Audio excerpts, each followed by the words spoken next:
Pro players spend countless hours learning and perfecting new techniques. Why?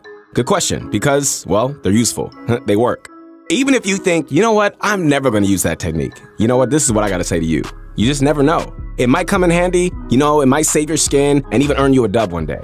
What's going on, guys? It is Your Motivation Guy. Make sure to follow me on my new Insta. That is at Your Motivation Guy. Once again, at Your Motivation Guy. Connect with me as soon as you can. I would love to hear from you. I'm not responding to anybody on my old Insta, only on this one. I want to help inspire you guys to be great in this game and also in life. So, we're back again with 7 more pro techniques you probably aren't using. You know, most of these are not new or anything like that, but still, you'd be surprised at how little use they see.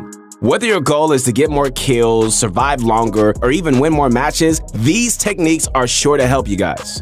Do you have a technique that you love to use all the time? Well, you know, I know a lot of players that, use the grenade strat that you see some of the pros use. They just love blowing stuff up, and that just makes it easy. But let me know what your favorites have been in the comments down below, okay? And if you're interested in learning even more, hey, we've got plenty over at ProGuides.com. On our site, you're gonna find dozens of courses teaching a variety of useful topics like aiming, come on now, building, and yes, even special techniques. You know, for instance, our Secret Building Techniques series takes you through the steps needed to learn all the moves that are gonna give you an advantage on the battlefield. To start, follow the link in the description or visit ProGuides.com. Ladies and gentlemen, this is my favorite time. You know why? Because it's time to sit back, relax, and grab my favorite candy that I am addicted to, and I'm proud of it. And it is that Bunch of Crunch. And let's get this going.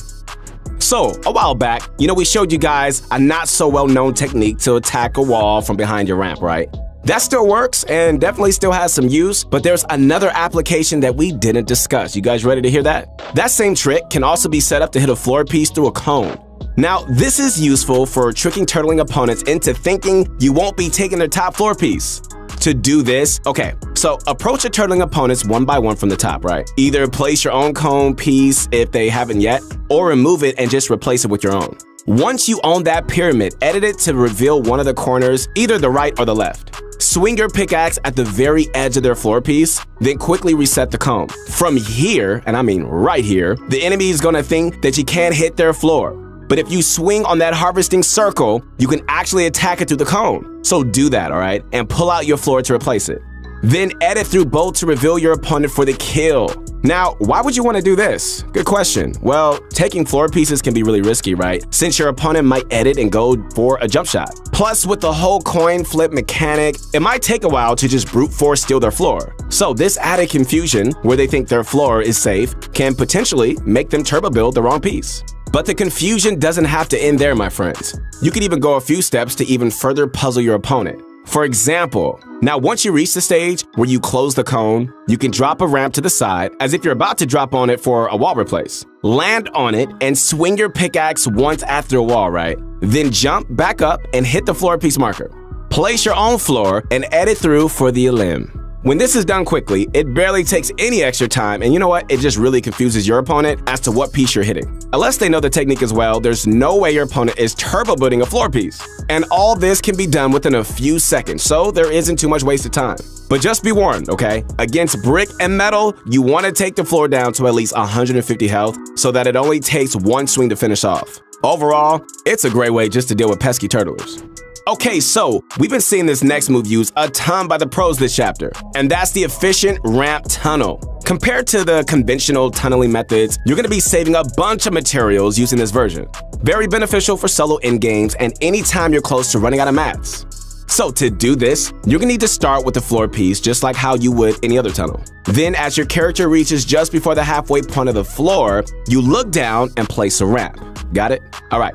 You should end up underneath the stairs you place, not on top of them. Then place another floor to your right, walk forward, and another ramp.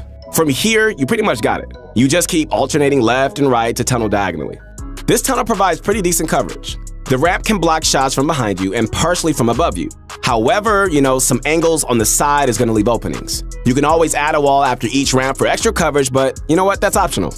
We notice Bugha's been using this tunnel a lot recently, and he's just much more liberal with it. He just feels free with it. If he feels like he needs additional walls or protection, he can add them, but the method at its core is the same. Okay guys, so just a couple of tips. Make sure you're not turbo building at any point during this, okay? If you hold turbo build, you'll place the ramps too early and it'll completely mess up your cover. So, my friends, place each floor and ramp with individual clicks for the best results. Also, you gotta understand that this tunnel leaves you much more exposed than the standard method, okay? Since you're only using 2 mats instead of the 4 or 5 that traditional tunnels take, there are slight gaps if your opponents have the right angle. So really, only use this if you're running low on mats or if you're just desperate to conserve. Alright guys, so this next move is a wall edit style known as the Kanata Classic. Named after the up-and-coming young phenom Kanata for making it popular. It's relatively simple. All you're doing is really like performing a wall edit where you punch out everything but the bottom 2 tiles in the left column. To perform it as Kanata does, start with the top right tile, go all the way down, left by 1 tile, up all the way, and finish at the top left corner. This creates a tiny little wall in the corner, right? That bit is enough for you just to hide behind and go for jump shots or right-hand peeks against players pressuring your box. After you shoot, you can quickly aim at that piece and reset the wall to get your cover back. Just make sure that you're positioning close to where the section will be before you confirm. So, why would you want to perform this over your regular wall edit? Well, first, you know what? It's unpredictable. Reading a peek with most other edits is pretty straightforward, but with this one, you can right-hand peek or you could just go up for the jump shot, making it much harder for the enemy to predict. You know, another reason is to deny your opponent's pickaxe swing. The best time to go for an edit play is when the enemy is outside your box, is swinging their pickaxe. The only problem is, if you make the edit while they're mid-swing, they might still hit your wall and replace it. Then you're left in a pretty uncomfortable, sticky situation.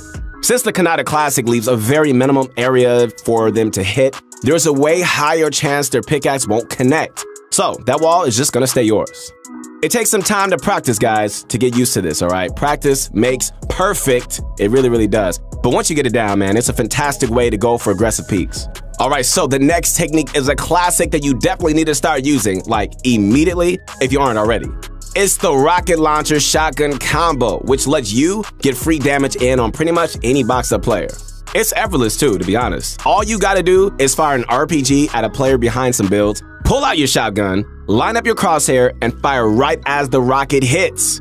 With the right timing, they can build fast enough to block that shotgun hit. Of course, you do have to have some sort of idea of like where your opponent is. If they're behind a fully built metal structure, this trick is not gonna work. Not only will the metal survive the rocket, but you know what, it's gonna be hard to spot your target as well. But if they're behind wood or something that's still building, the rocket devastates everything in its path so you can land a hit. It may seem like a simple trick, and it is, but we continuously see players with both weapons in their inventory not utilizing this trick. Even if you miss the timing, you haven't really lost out on anything. So next time you go to rocket somebody else's base and you're within range, remember to combo your shotgun along with it. All right, coming up next, another simple but effective trick. This one, we're calling the Better Turtle Ramp. It doesn't seem very useful at first, but it's advantageous in several ways. So, anytime you're playing defensively in your own box and someone like takes your wall, your first move is usually to jump and place a ramp, right? Come on, we all know that's true. But instead of putting the ramp forward, you should turn around, look down, and place it that way. So there are a few reasons why you want to get used to placing your stairs this way. First and foremost, and I know that, I know a lot of people this has happened to. If your opponent replaces your wall and edits it open, the ramp you try to place sometimes ends up a tile right in front of you, meaning outside your box and not protecting you. If you turn around and look down to put one, it'll always connect in your box and keep you safe. Not only that, but the most reliable escape route when your wall gets taken is almost always editing out the back of your box. Placing the ramp this way can be done as you're turning around, and it just saves a bit of time. A third reason is to block above you as well. If your cone and floor pieces get taken, a forward ramp isn't going to do anything unless you're toward the front of your box. So turning around and placing it this way protects you from any attack from above. There are plenty of more reasons too, but the main ones are just that it's safer. Generally, it just covers more angles, and it's just more intuitive for you when you're expanding out. Remember when Nick A30 was considered an editing phenom? Man, those are the days, right? But this knowledge of editing is still hot because recently, Nick showed this exclusive trick on his stream involving a peculiar edit we've never seen. All right, so let's just say it's the end game. You're holding the high ground and you want to go for rifle shots on players rotating in. There's a massive risk editing your wall or a window open and going for shots. You might get sniped or lose a bunch of health from a third-party player. So Nick came up with this flexible, cost-effective way of adding cover when you go for shots. So start by editing your wall open, then placing 2 cones in front, one at the top and one at the bottom. You edit 3 tiles on the bottom cone, right? If you're peeking left, edit everything but the bottom left tile. And if you want to peek right, then leave the bottom right tile unedited. Then edit the corner of your wall so that it lines up perfectly with the bottom cone.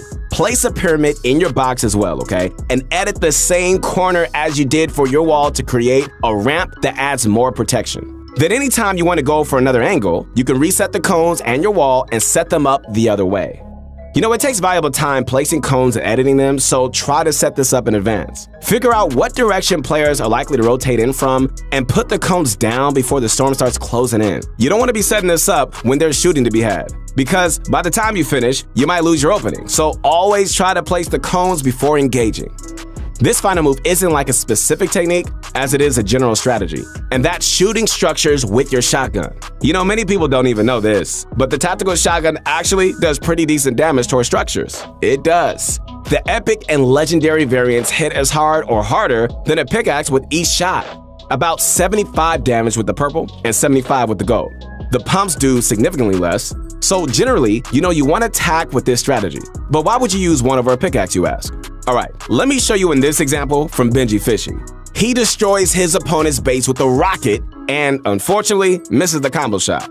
Now, if Benji were to walk up, pull out his pickaxe and go for the wall, his opponent would clearly see it coming, right? So instead, Benji waits until he's in wall placing range and uses his shotgun to take it. Since he's a bit farther away, the guy in the box doesn't even expect it.